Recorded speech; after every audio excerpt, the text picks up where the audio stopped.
Tomorrow night in London at the O2 Arena, Deontay Wilder and Derek Chisora will fight for two heavyweights past their prime, fighting in stylistically, which should lead to some violence, maybe some mayhem, or an ugly, rough showing between two heavyweights past their prime. But two of the most notable heavyweights, Chisora not a champion, but a big draw in the United Kingdom over the years, taking on the former WBC heavyweight champ Deontay Wilder.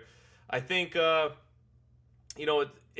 on paper should be fun and to some degree, given even though they're at the point of their careers they are. It's the puncher against the bruiser.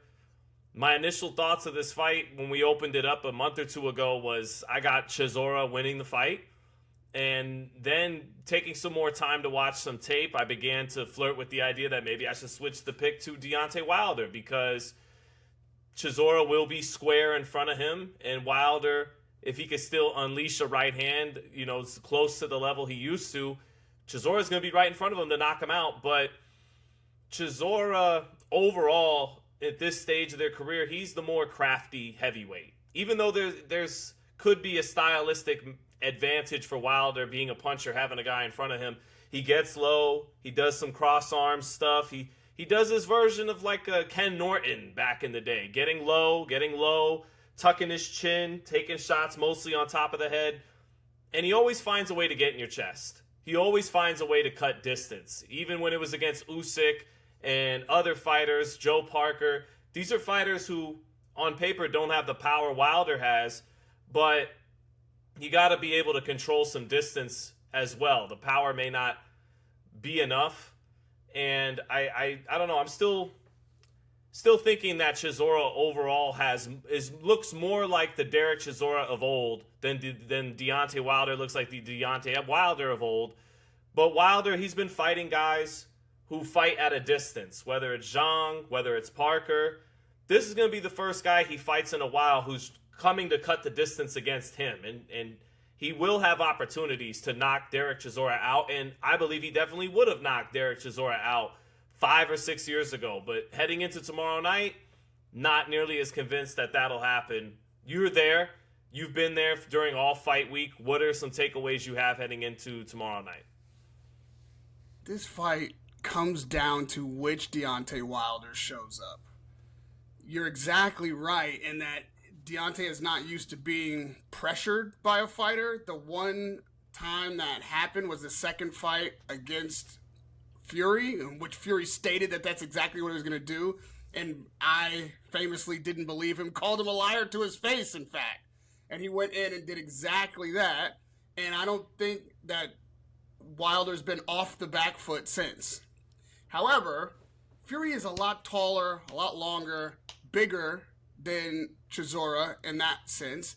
Obviously, he's a better fighter. And Wilder's mind just wasn't right for the second fight. Forget about whether it was the weight of the suit or poison a bottle of water or any number of reasons that he might have given. One thing that we know for sure is that he wasn't right for that fight. That he felt he didn't trust his camp. He felt like maybe the world was against him. And then on top of that, he was coming off a fight that he felt like he won and got cheated out of. And that has kind of been the story for Wilder since. That he's felt cheated, felt disrespected. Nothing's been right. Outside the ring, everything is set upon him. And he hasn't been able to clear his head and get back to being the confident, fluid, skills don't pay the bills, one punch knockout Wilder, even against superior boxers. He tried with the ayahuasca. He's tried with Malik Scott. He's tried multiple ways to get back to that guy he once was, and we have yet to see it. But if he were to be the guy he once was, he clears out Chisora. Chisora is not a better boxer than Luis Ortiz. He's about the same stature. Maybe Chisora's a little thicker, but, about that. He's Chisora's not a better boxer than Fury, and in the third fight, Wilder gave Fury hell, granted in a losing affair, but I mean, man, what a tremendous effort. I don't think Chisora stands up to any of that. And if the power is still there, which is the signature of the Wilder of old, then he lines Chisora up, who is not only there to be hit, but to be sparked out. Chisora is not really that hard to knock out if you hit him clean. If you catch him clean, and with the kind of power that Wilder once had, that's a very likely outcome. What we've seen, however, in the build-up to this fight throws a ton of question marks at that. And from Chisora's perspective, he's on a roll. He's confident. He's relaxed. He's absolutely certain about what he's in there to do. But I'd say he's, believe it or not, more war-weary than Wilder, just as the amount of wars he's been in, the amount of losses he has indeed had, the amount of weight that he's carrying. You just never know on which night this lucky streak, if you want to call it that, or, this second chapter of his career, which continues to surprise, is going to run out. Like, I don't see him doing anything in the gym or anything tremendous that should garner the kind of results that he's had. So he's proven us all wrong, but on any given night, all of that can completely be devoid. None of that can be in the well for him. And in that case, he's in trouble.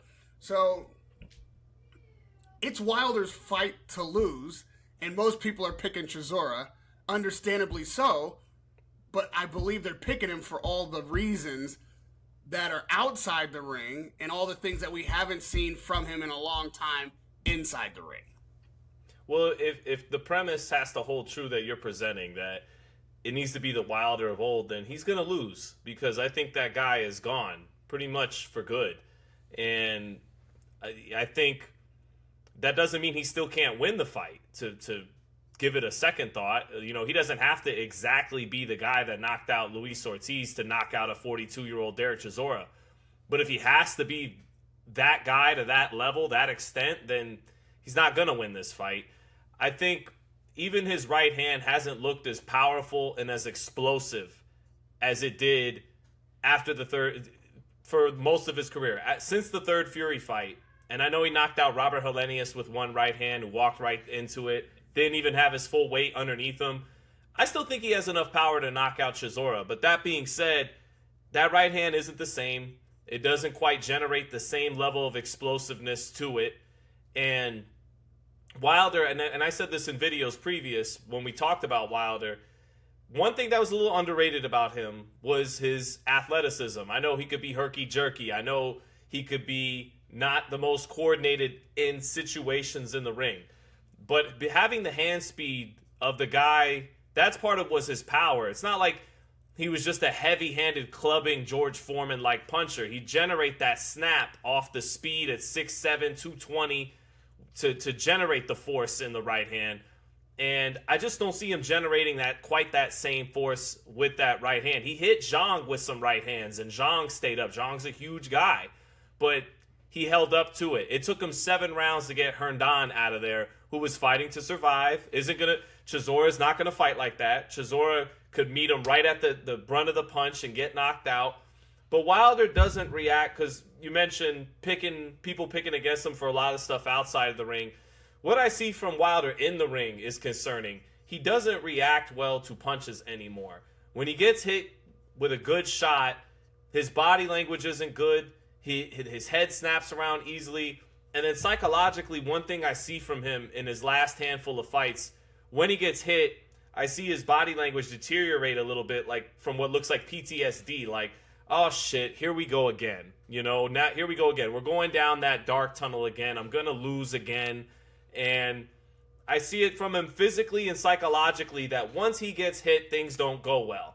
He may not, maybe he could potentially spark Chisora out in a round or two and never have to walk through those dark hallways.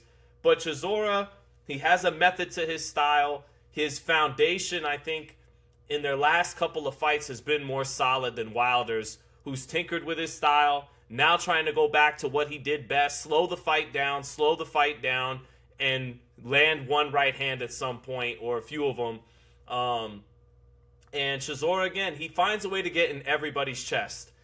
If Wilder can't manage the fight and keep him out of his chest, he's going to lose. Even though Chisora is not some big puncher, he throws those big clubbing shots over the top. But if Chisora can navigate the distance, and it's not like Wilder, whose mastery of distance because of the threat of his right hand and his underrated athleticism was a little underrated. He was able to slow those fights down back in the day with a little bit more savvy than people might give him credit for. But these days, I just don't see him being able to replicate that. And so I'm leaning more towards Chisora's going to get in his chest, and Chisora will win the fight. What you describe about what is wrong with Wilder in the ring, I believe it comes down to his mental fragility and not his physical. The guy is in top shape. He's never not in top shape. He's never been flight of foot and particularly on balance all the time or had boxing fundamentals. However, I think the Malik Scott era, if you will, and maybe era, is that he's a little too in his head, and he was starting to doubt that right hand would be there for him. And again, with the PTSD that's in his head, you're right, that dark tunnel, he starts to go into all of that negativity, and that's what's got him rattled. So if we look at Zhang, well, Zhang, again, massive, bigger than Fury even, big punch. Granted, not a bunch of footwork, not a huge boxer, but not a bad boxer, actually, especially for his size. Mm-hmm. And so that has some Tyson Fury PTSD in there. And also, it's a serious, heavy punch you're getting clubbed with. And so he isn't also so susceptible to being knocked out by that right hand from Wilder. Now Wilder's punching up. Wilder is hitting a much bigger man who's not getting knocked out by the headshot. He landed a couple times on Zhang. He just didn't go anywhere. And then Parker, obviously a much better boxer than Chisora. More, if we're going to use Fury as the model that created this PTSD, more in the, Fury lane of a better boxer. So now Wilder is frustrated. He's getting hit with punches he doesn't see. He's more frustrated than hurt, anything like that. And that's how he gets bested. And, again, hitting Parker with shots, that hurt him, just didn't get him out. Chisora doesn't possess either of those two skill sets. He's not big like Zhang. He doesn't have that punch. He's not a boxer like Parker. And he's not going to frustrate Wilder that way. It's just pressure. And you can see those punches coming. To me, that's kind of tailor-made for Wilder if Wilder believes in himself. And it's going to be a slow fight. Derek ain't going to pick the pace. He'll beat the pressure, but he's coming right at you. So, step back, and don't forget, he's got the jab, which some people make fun of, but it does snap out there and keep you honest. But he also, keeps you in front like your big brother. He can put his paw on Chisora's head and find that distance. Depending on the ref, he might be able to do that all night and literally line him up. Mm-hmm. True, by we, I mean the greater boxing community, is picking Chisora because Chisora's on the run and Wilder is just looked poor in so many different facets of life and boxing. But if you look at styles, if not even at their best, but just at their base, Chisora's tailor-made for Wilder. Mm-hmm. So Wilder would really have to be a super shell of himself to not find a way to win this fight, to me. Sadly, we just don't know if he is, in fact, a shell of himself, or has he come back into his own? So it's necessary to take a look at what we've seen in the build-up to this fight, which hasn't been uneventful. We've got a lot of peekaboos into the psychology of both. I'm curious what your take is on the outside of the ring posture and mentality of each fighter. Yeah, well, you mean like the coming on his girl's stomach and getting cleaned up by a towel and all that kind of stuff, and all of it. All of it. Like, the talk sport moment, the Pierce Morgan, the baby mama drama, Derek rolling in. I don't know if you saw this, it just happened yesterday. Rolling in on the tank with Faraj. Derek, while he's training, I saw the weigh-in, but he doesn't look like an even particularly well in shape Chisora. You know, and also kind of the laissez-faire back, you know, chill attitude of Chisora. Like, some of the best Chisoras we've seen is when he's on edge. He is certainly not, apparently anyway, on edge. I don't know, all of the things. I don't regard it too much. You know what I mean? Like, I see it, and then I see it, and then I go on with the day. The fight itself, I'll be tuning in. I'll be on the channel live watching it. Be watching the fight itself. All that stuff, you know what I mean? And the one thing I did take note of in actual inventory was, and I was going to ask you that, is Chisora is usually, let's use a British term, a ruffian heading into his fight. Is he not a rude boy? Yeah. And he seems very cordial with Deontay Wilder. Is that right? Still, even all the way up until even with the Fury mask and tongue in cheek, it's not like I'm gonna beat your ass. Do you think he's not keeping that same Del Boy energy? Do you read into that at all? I mean, I do, and he's not. What it means, obviously, we won't know for sure until tomorrow, but it is notable. And I think it is true that once a fighter accepts that he's retiring, that he's got one foot out, you can't keep both feet 10 toes down. Yeah. That is evident in this build-up. I'm sure they're friends. They respect each other. Every build-up for every fight doesn't have to be guys pushing and shoving and cussing each other out and saying, I'm going to kill you and all this stuff. I get it. They don't all have to be like that, and sometimes it's refreshing just to see two guys who respect each other. But that's not the element I'm talking about. He's even sticking up for him a guy. Sometimes. Yeah, I'm talking about a guy who looks like he belongs on a parade float, waving to his fans and waving goodbye. Yeah. You know, he's in for the shtick. He's in for the spotlight. I think the antics of yesterday was just him trying to get the last little bit of heat while the sun is on him. You know, doing anything and everything to get more attention and more clicks and views. Granted, he's selling a fight. I get that. But this didn't even feel like selling the fight. This felt like selling Chisora for whatever he wants to do next. Or he said he wanted to run for mayor. Or he's obviously involved in politics and wants that shine. And he's almost using the fight, it seems like, to set up the Chisora brand going forward.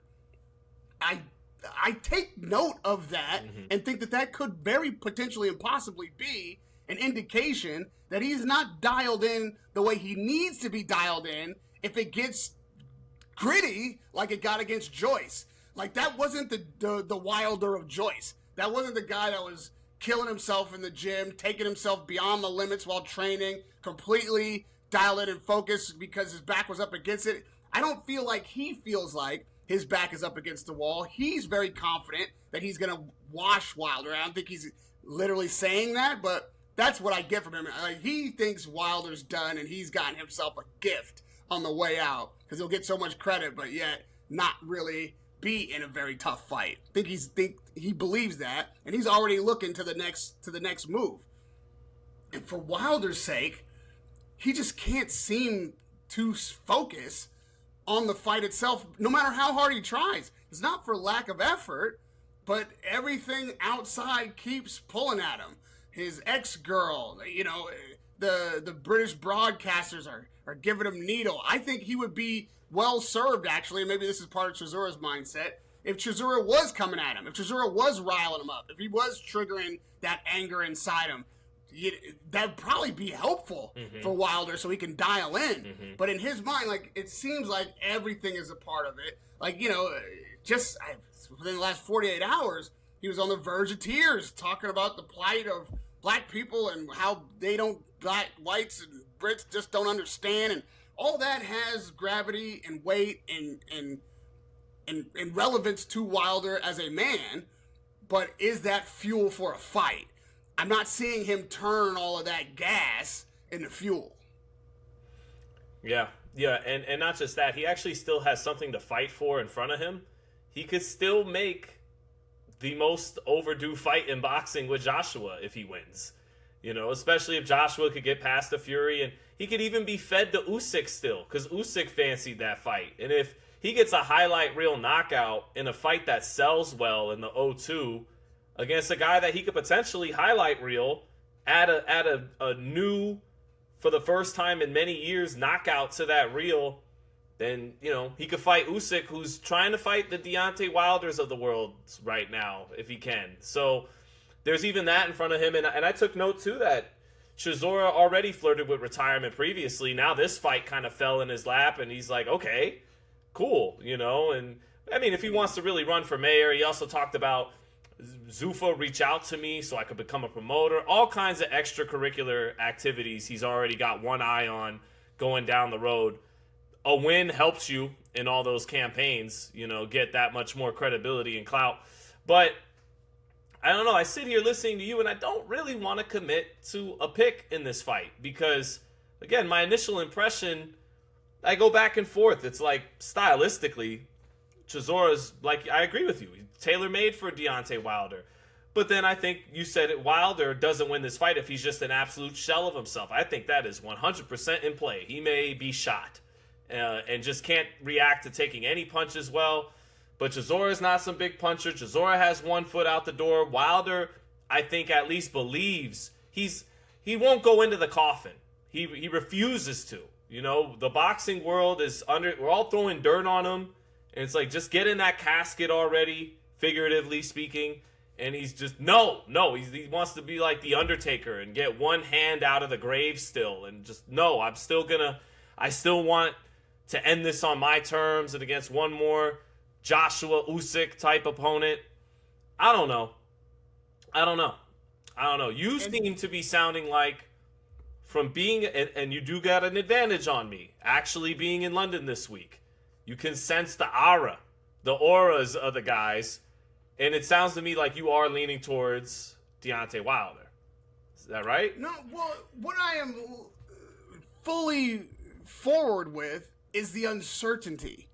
And so this fight wouldn't be as interesting. And some people, when it was announced and subsequently, have been like, you know, they're both past it, they're has-beens, who cares, there's nothing on the line, blah, blah, blah, blah. I disagree wholeheartedly. I think because of all this uncertainty, it makes for a fascinating fight. Like, I can't really pick them because the elements that need to be in evidence, we simply can't and won't know. Has Chisora gotten old overnight, or is he still on this kind of phenomenal closing run of his career that wasn't and couldn't have been predicted by anybody, probably even Chisora if he's honest? Is Wilder finally snapped out of it while he had 3 hellacious fights against Fury, still relatively unpunished as a heavyweight, especially at 40? Can he reconstitute, kind of start his run the way Chisora has begun the final chapter of his career and get on some knockout streak, come back for one last hurrah and retain and reclaim the glory? Any of those things are possible. When that bell rings, who knows who's dialed in and who's dialed tone? I can't call it. And I think one element of this thing was missed, and this, I would have had to be a part of the promotion, like on the broadcast, one of the pundits.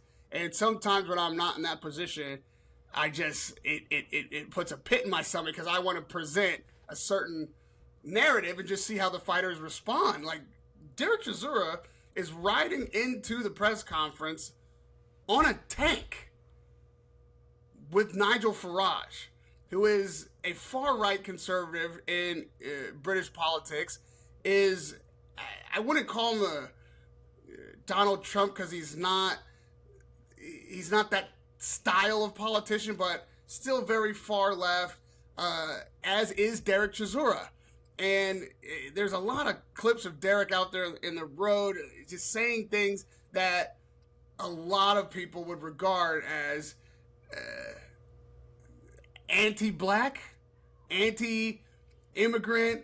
He's aligning himself with a lot of what Deontay Wilder is offended by, had the temerity to, talk to me about my people too, and till this day, and, this is something that makes him cry when he thinks about the plight of the black man. Well, Derek Chisora stands there in direct opposition to that line of thinking, those particular principles, that political ideology. And I haven't seen him shout till this day or anything of the kind at Chisora yet. Like, I'm seeing, like, how is this part of the dynamic being missed? To me, this could be billed as really this black American with the chip on his shoulder, the grudge about the way blacks have been treated globally and particularly in America, spoken about it many times, gotten into shouting matches with British broadcasters behind what he deemed as racism, and then Derek Chisora, the cowboy hat wearing, reform aligning, anti-immigrant, far right black conservative. Like, that to me is also a potential touchstone and powder keg of this fight, and none of that's part of it. None of that's in the mix. And I don't know if they're missing it or if I'm putting it on, but I seem to be able to make a pretty good case as to this being a central division between these guys. I would like to see which mindset wins. I would like them to go in there and battle kind of like old school boxing where all of that would not have been missed and would have been sold as part of the fight. Maybe it's good that it wasn't, but I still see it. And I wonder if at any point if the light's gonna go on in either one of their heads about that part of it. I don't know. They seem to also get along, and Chisora has stuck up for Wilder. Because that's how it's supposed to be. They're supposed to be on opposite ends of a political spectrum, but still respect each other as men and as fighters. And but they're fighting, so why not put that if they were in opposite, they're in opposite countries or they're like, because no one's taking the fight that seriously. The winner of this fight, like I said, maybe Wilder can pull one out from vintage form a little bit, score a knockout, still land another big payday. But ultimately, this is what it is. It's a washed war. It's a fun fight, potentially, or it could be a really ugly, sloppy fight, and almost even sad, potentially, between two, once entertaining heavyweights who stylistically could still produce something fun on a given night past their prime. And that's it. I think I commend you for the contrast and everything. And I think here stateside, if you replace the Union Jack that Chisora is always carrying around with him with an American flag, they'd be like, oh, gotcha. Like, very easy to... but... A Confederate flag would be Chisora. This would be more Chisora's thinking. I mean, he did stick up for him to what's the guy from Talk Sports? Simon Jordan or what? Simon Jordan. Simon Jordan. Yeah, he handed him tissues to cry. He busted his balls, but also kind of stuck up for him. That's pretty much what he's been doing this whole build-up, is busting his balls a little bit, but also being his buddy. They're from my perspective, they are two grown men, two grown black men who respect one another at the end of the day, and their differences, it hasn't led to any animosity. You're not saying it should. I think you're saying that contrast should be explained to the audience from the media. Well, you just did it, Raheem. Thank you. That's what you're here for. But I just wonder if it were put to them that way, how they might respond if they, but I mean, I just see this. I just see the narrative there. It's kind of like right in front of my face. Right. Maybe it's because Wilder was in front of my face for so long shouting this shit at me that I can't get around it. Maybe that's my PTSD. But I'm like, how's everybody missing this part? Yeah. With all that said, and everything that you've just said and what this fight could be, I believe because of where they are, it's more likely that this is a hellacious, really entertaining fight, whether it be sloppy at times, whether it be, less than pedigree for sure. It will be a fight to the end where both guys are so susceptible to being hit, knocked out, hurt, and also so capable of knocking out, hurting, and finding the other guy that it could just be a seesaw, real classic brawl of a fight, and one punch can do it either way. Like, it's going to be like a war of attrition. Like, who's going to give up Chisora first? wins Because that both fight. of these guys are going to be there for it. If it's a war of attrition, Chisora wins that fight. Maybe. I don't want to restate everything, but unless there isn't as much in the well anymore as we've, how many buckets can he pull up out of that well? Yeah. Should have been dry 2 years ago. Both of them. I mean, Wilder got splatted on the canvas by Zhang. Fury punished him for the second and third. Absolutely punished him in the second or third fights. I mean, Wilder's taken a hell of a lot of punishment too, man. I don't think there's that much to give between the two. Yeah, you're right. Chisora's style is such that every fight is bruising. He is a bruiser. But that means he's a little bit more forged in the fire, maybe you could argue. His body's a little bit more used to that war of attrition. And I get it, at 42, that candle could be totally burnt up any given night, especially with Wilder's punching power. But I just think if it comes down to that kind of fight, been there, done that for Chisora, another day at the office for Chisora. For Wilder, it's got to bomb him out of there within 5, 6, 7 rounds. This would have to be Wilder's forging. This would have to be his vibranium. Yeah. All right, we'll call that a day. We'll call that till this day.